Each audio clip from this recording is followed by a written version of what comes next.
Vida de Jornalista no ar, eu sou o Rodrigo Alves e esse é o bônus do episódio 30. Até agora foi o episódio mais casa cheia do podcast, com 3 jornalistas incríveis, Bárbara Bárcia, Cláudia Alves, Fernanda Prestes, que fazem o programa O Futuro é Feminino no canal GNT. Esse bônus está indo ao ar na semana do 5º e último episódio do Futuro é Feminino, então dependendo aí do dia que você está ouvindo, ainda dá tempo de pegar o 5º episódio na TV, vai ao ar na quarta-feira, dia 3 de março, às 11h30 da noite, e tem as reprises, claro. Mas os 5 episódios estão no Globosat Play, e além disso, cada um tem um resumo de 10 minutos no YouTube também, então se vira aí, mas você tem que dar um jeito de assistir.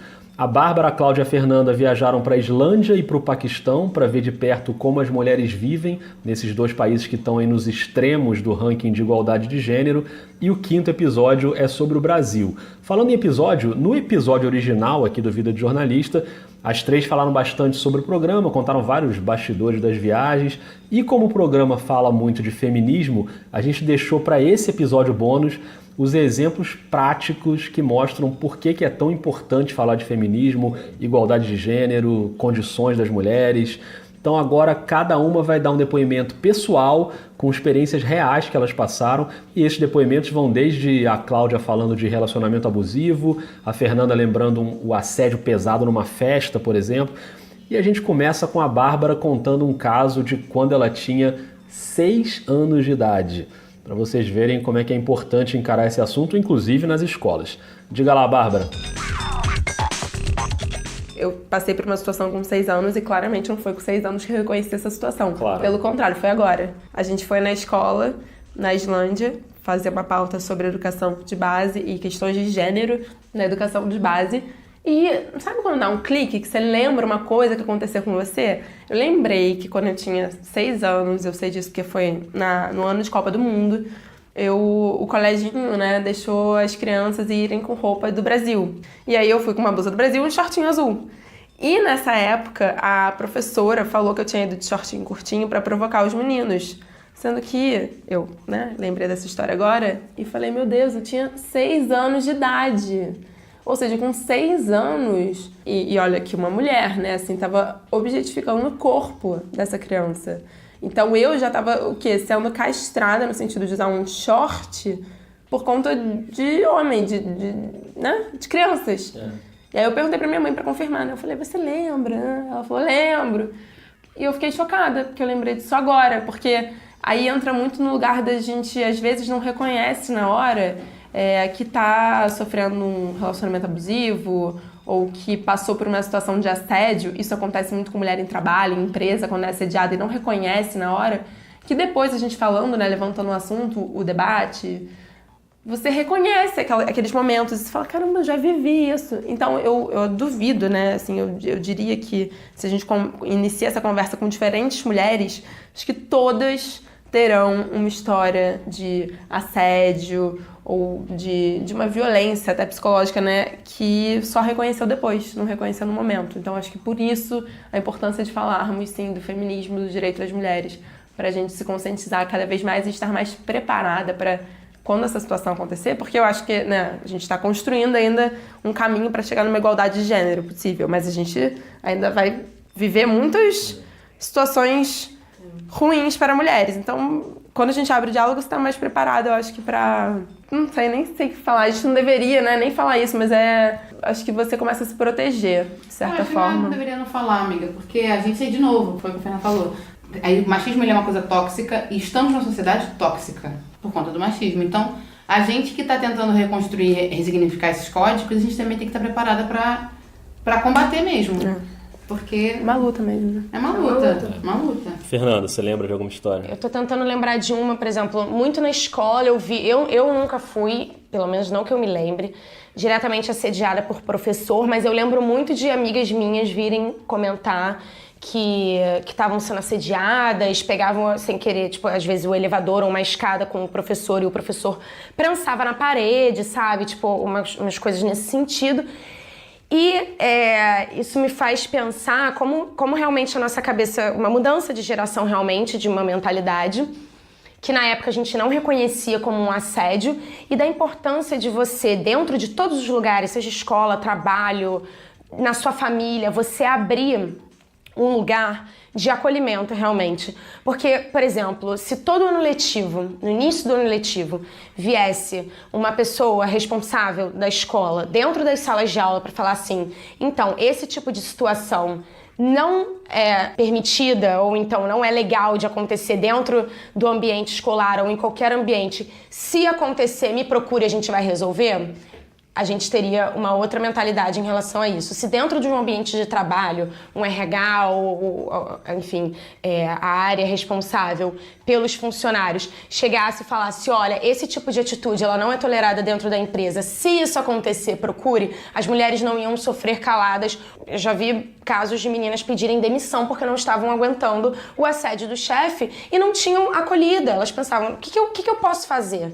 Para quem que eu vou denunciar isso que vai acontecer alguma coisa? E assim, eram várias meninas nessa mesma situação e o chefe continuou lá e continua lá até hoje, né? Então, assim, realmente é você criar essa acolhida de... São coisas pequenas realmente que acontecem, né? Eu já passei, por exemplo, por situação no trabalho, onde no início da minha carreira eu estava... recebendo auxílio mesmo, como, tipo, orientação do meu chefe, e rolava o papo de que eu só estava conseguindo aquilo porque eu estava, né, dormindo, me relacionando sexualmente com o meu chefe. E não estava, né? Pra deixar claro, não estava, mas assim, porque óbvio, né? Como é que eu ia ser competente pra estar ali fazendo aquilo? Não, né? Eu só podia estar dando pra ele. E situações assim, cotidianas, por exemplo, que aí você vê realmente como funciona a cabeça dos homens, né? Nesse sentido de eu estar na night, assim, né? Numa festa, e tava com meu primo, e aí um cara vira e aperta minha bunda, eu viro pra trás e começo a discutir com ele, tipo, cara, né?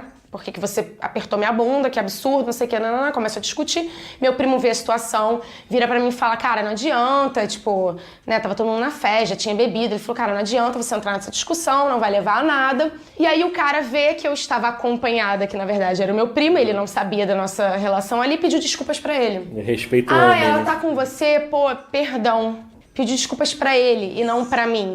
E pediu desculpas não por ter apertado a minha bunda, mas por ter apertado a bunda de uma mulher comprometida, entende? Porque se eu estivesse solteira, aí não. Tudo bem, o cara. O cara, foi um desrespeito ao cara, né? Não a você, jamais. Exatamente. Então, assim, passando por ali. E são coisas que você vai vendo que vão acontecendo e que acontecem sempre, sabe? É uma coisa que, às vezes, é parar pra pensar mesmo, né? Quantas mulheres não pegam um transporte à noite sozinha, seja um Uber, um táxi, o que seja, e fica nervosa porque o cara às vezes tá olhando muito no retrovisor pra trás pra você. E compartilha com as amigas. E é uma sensação de medo que os homens não vão ter, e você fica por uma olhada. Você sente um frio na espinha que só quem é mulher e passa por essa situação sabe o que é, porque é tipo uma preocupação pelo seu corpo, pela sua integridade, pelo seu bem-estar, sabe? E de ter que compartilhar, gente, olha só, essa é a placa, essa é a pessoa, e compartilhar a sua localização, enfim. Isso são coisas que, né, dentro da nossa bolha, realmente, é um mínimo, né? Fora tudo que a gente não vê e que a gente não passa. Por ser privilegiado mesmo, às vezes por questão de cor, quando eu falo no meu lugar de mulher branca, às vezes por uma questão de classe, quando eu falo no lugar de uma mulher branca de classe média, no Rio de Janeiro, né? Então, isso é pouco, né? Perto do que existe por aí. Mas eu acho que são situações cotidianas que mostram realmente como existe um todo, né? Que a gente precisa combater realmente e lutar diariamente para mudar a cabeça. Para que a gente possa viver bem, melhor, com respeito. É o mínimo, é tipo básico. Cláudia. Eu falo muito que eu me tornei feminista quando eu morei no Quênia. Mas eu acho que tem um pouco... Eu acho que lá foi uma chancela, foi um carinho, assim. Eu acho que eu faço esse tipo de projeto de trabalhar sobre o feminismo, de trabalhar sobre o gênero, para outras mulheres não sofrerem relacionamentos abusivos. Porque te destrói, te deixa num lugar que você não se reconhece, você não sabe como você esteve naquele lugar, como é que você se deixou ser aquela pessoa. Você tem dificuldade de se relacionar com outras pessoas depois daquilo, porque o trauma é tão grande que você não confia no homem enquanto mulher hétera. Eu não estou dizendo que não existem relacionamentos abusivos em relações homoafetivas. Eu estou falando no meu lugar de mulher hétera. Então, uma relação com o homem.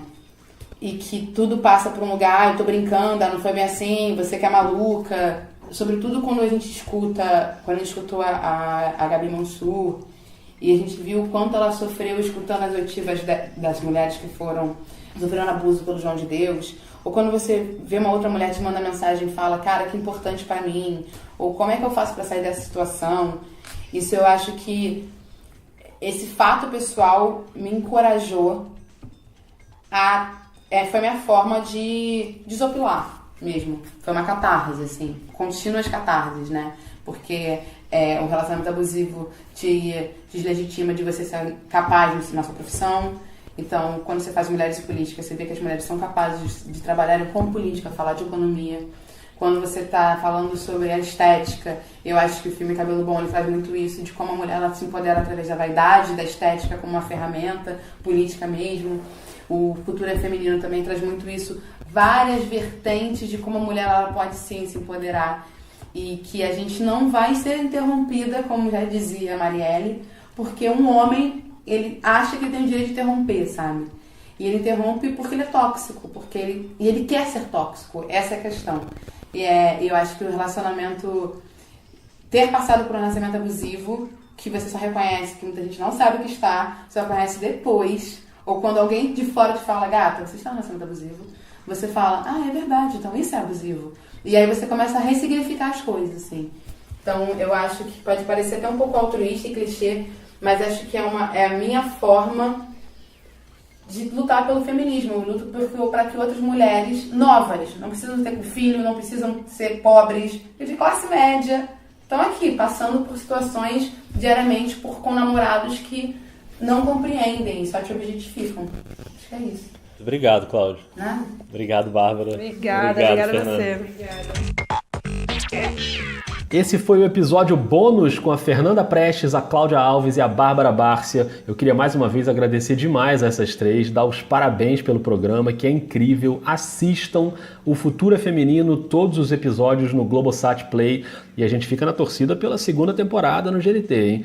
Se você gostou do episódio original e do bônus, compartilha, manda para quem você acha que pode curtir, deixa sua avaliação nos aplicativos onde você ouve, segue a gente no Twitter, no @vida_jornalista, deixa seu comentário lá, porque lá a resenha é liberada. O Vida de Jornalista volta ainda nessa semana com um episódio novinho. Um beijo, um abraço e até mais.